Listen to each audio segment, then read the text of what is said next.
Nataka niwasalimu asubuhi ya leo. Hamjambo?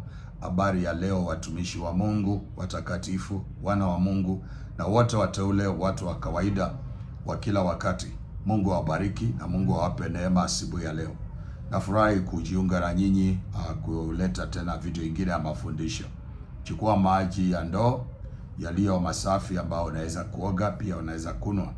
Alafu uongeze chupa nzima ya maziwa ambayo maji ya ndoo ambayo ni lita kama 5 ama lita 10. Alafu uongeze maziwa. Okay? Uongeze maziwa ambayo ni maziwa lita 1. Maziwa lita 1 ambayo inatokana ng'ombe, na kama mtu wa Mungu hujapata maziwa kama hayo, unaweza nunua tu ya packet ya dukani. Hiyo ni optional. Lakini original kama unapata ya ng'ombe ni mzuri, mwaga ndani. Alafu chukue vijiko 3 vya asali uongeze ndani. Uombe kwamba Mungu akusaidie katika eneo lolote ambalo unaweza kuwa unapitia. Unaweza kuwa unapitia hali ngumu ya upande wa mambo ya ndoa. Wewe ni mwanaume, wewe unalia kwa ajili ya mke wako, au wewe ni mke unalia kwa ajili ya mumeo. Ninakuomba mtu wa Mungu ufanye hili jambo, utaona Mungu akikusaidia.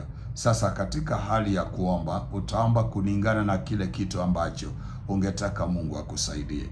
Kwa mfano, kama ni mambo ya ndoa, utaombea mambo ya ndoa iwe na umoja, language yenu ikuwe moja, muwe na msimamo mzuri, muwe na transparent, muwe na unyenyekevu, mume achukue nafasi yake, mke achukue nafasi yake ya kunyenyekea, at least mke akuwe romance, mume pia akuwe romance, yani mkuwe watu ambao ni friendly, mnaweza kufanya kucheza kwa nyumba, mnaweza kukimbia, mnaweza kurukaruka pamoja, mnaweza kuwa na furaha ya kuchekeshana. Yani mambo ambayo mmoja anavutia mwingine, mwingine anavutia mwingine. Jambo lile linaweza wasaidia pakubwa kukuza ile ndoa na kusaidia watoto wenu waweze kuwa sawa. Sasa muombe Mungu.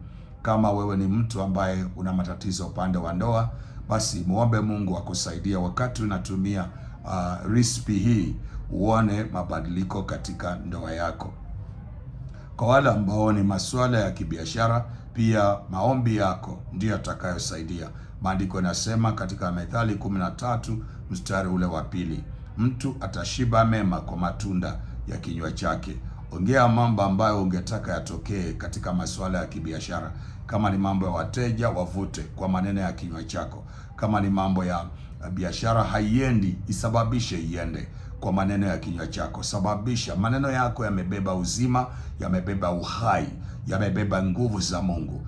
Omba Mungu akusaidie uweze kupachika katika recipe ile roho ambayo unataka itembee na yale maji unapoyaoga. Kama ni masuala ya kupata visa, umekataliwa mara nyingi, oga maji yale na uombe Mungu seriously, na umwambie Mungu akusaidie upate visa. Ikiwa nia yako ya kwenda katika hilo taifa ni nzuri, na ikiwa una mpango mzuri katika kwenda hilo taifa, na wala hata wanakuombea pengine Mungu angependa uende hiyo taifa, ukifanya ili utapata hiyo visa. Hata kama ni ile ngumu ya Amerika ambayo kila wakati wanakula pesa za watu na kuangusha watu, wanakula pesa na kuangusha. Fanya hili kama imebaki siku 3 za kwenda. Fanya hili, alafu ukifuatanisha mpaka siku ya mwisho utakapofanya, enda katika interview. Siku hizi zote wakati utakuwa unafanya ili, na iwe ni biashara unaombea, iwe ni utalima wako, huduma, ama umeajiriwa, au wewe ni mfanyi biashara, au ni mambo ya ndoa unaombea, au ni visa, au ni document yoyote, au pengine kupata kazi katika ofisi fulani iko, lakini unaambiwa ngoja. Hili ndio utaenda kufanya. Ukishafanya hili, muamini Mungu, utaona kwamba mabadiliko yatatokea. Nataka kuongea kwa hii sehemu ya video hii recipe kama hii, nataka niyapatie wahubiri, wachungaji ambao kanisa lako limeganda, kanisa lako halikui, kanisa lako aliingii watu. Basi mtu wa Mungu, kama unaamini kwamba umeitwa na uko salama mahali ambapo umeweka kanisa, location iko sawa, na Mungu amekuita katika mji huyo na katika eneo hilo, Bwana akusaidie. Wengine huwa tumefarakana na wale mababa zetu wa kiroho. ndio maana tunapata matatizo haya ya kuganda na kutokua. Na wengine tumelaniwa na Hawa. Kuna vitu ambao wametamka juu yetu ambao vinatunisha, na wengine ni sisi hatujaandaliwa vizuri tukapata kibali ya kufanya hiyo kazi. Mungu bado anataka ukue, ungojee, utafute kwa bidii. Na katika kupitia kwa maombi na risipi kama hizi, nataka ni kuahidi mtu wa Mungu. Wahubiri wengi mmenitafuta, wengine mmenifikia. Nataka niwaambie ili linaweza likakusaidia kwenda mahali. Na wale wahubiri ambao mna maeneo penye mmekodisha.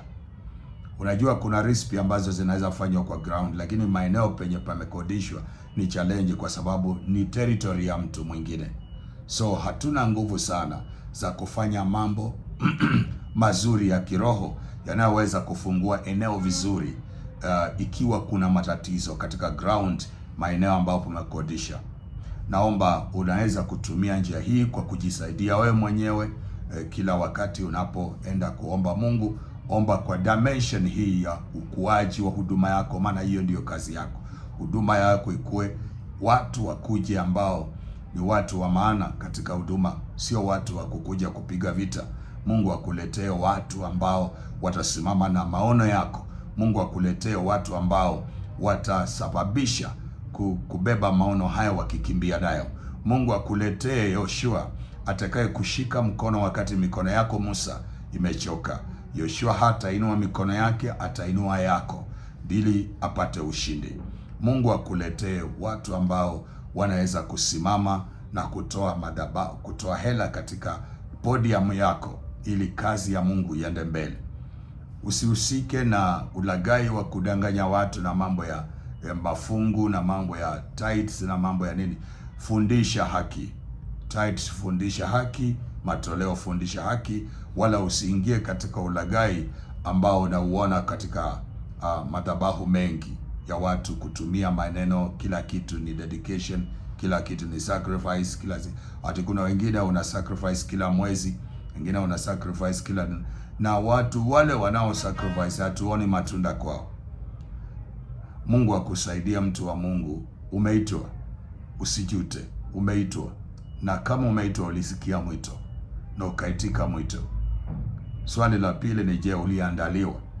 Maana ukiitwa unaenda kwa rumu ya kuandaliwa. Je, uliandaliwa? Na kama umeandaliwa, umepewa vifaa na ukaonyesha mahali pa kwenda kufanya kazi? Na ulipoanza hiyo kazi ulianzaje? Kazi ya huduma ulianzaje? Did you started the work under the apostolic mantle? Ulianza katika msingi ya kimtume na unabii? Ulianza msingi wa huduma yako vipi? Nani alikucommission? Na kama Mungu alikucommission, utapata kibali. Usijali. Inaweza kuwa mwanadamu hakutamka maneno kwako. Kuna watu hawataki uinuke, kuna watu hawataki uende mbele, lakini fuata hizi dimension, hautapotea. Hautapotea. Utakuwa sawa na kazi yako itakuwa kuwa relieved, utaenda ufanikiwe. Mungu abariki kazi ya mikono yako. Unaweza fanya hizi kwa siku 3, alafu uanze kuona matokeo. Lakini kama upande wa mchungaji, unaweza fanya kama siku 7. Kama ni mchungaji na kanisa imekwama, fanya kama siku 7. Ukiombea washirika, ujiombee, uombee familia yako na uombee community hiyo, kwamba Mungu afungue anga hiyo, watu wakuje kwako, madhabahu yako iwe exposed. Mapepo na majini na mizimu ambao zinakalia mioyo ya watu wasigundue kama kuna kanisa hapo, wasione kama kuna huduma hapo, wasikuone kama mtu wa Mungu. Iondolewe katika jina la Yesu. Mungu akusaidia asubuhi ya leo katika jina la Yesu. Naomba kwamba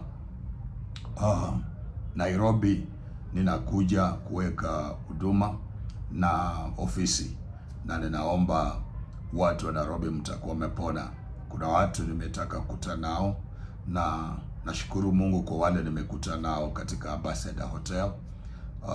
Tumeongea na wengi ambao bado tuna mpango kukutana ili tuone tunafanya nini Nairobi. Mungu awabariki, Bwana awape kibali tukutana na nyinyi katika hiyo video ingine. Asante.